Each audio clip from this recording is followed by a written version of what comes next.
விழாவுக்கு திரி பத்த வைக்கிறது எங்க குடும்பத்துக்காரங்க 10 வைப்பாங்க, இல்லைன்னா கொலை நடக்குவாங்க. தெரியுமா?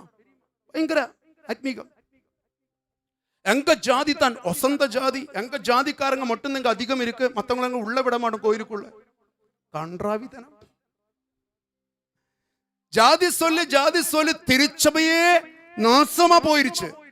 திருச்சபை நாசமா போறது மட்டுமல்ல, சொல்றவனும் எல்லாம் நாசமா போகும். அது பிஷப்பா இருந்தாலும், சாமியாரா இருந்தாலும், கன்னியாஸ்திரியா இருந்தாலும், ஜாதி வச்சு விளையாடுறவன் எல்லாம் நாசமா போவான். காரணம் திருச்சபையை நாசமா பண்ற விஷயம். அது கேவலம் வெளிவேட நம்பிக்கையோட அடையாளங்கள். கேவலமா இல்ல? ஏசாண்டர் கொண்டு வந்ததா ஜாதி? பைபிள் கொண்டு வந்ததா ஜாதி? தாய் திருச்சபையோட பாரம்பரியமா ஜாதி?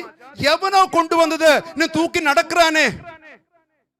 நாங்க பிசி எஸ்சி கிசின்னு சொல்லிட்டு விண்ணகத்திலே ஒரு கொரோனா நோய் வந்தால் கூட்டி போட்டு பிசி மெஸ்சி வெஸ்டி மெல்ல சேர்த்து போட்டு பத்த வச்சிருவாங்க. அவ்வளவுதான்.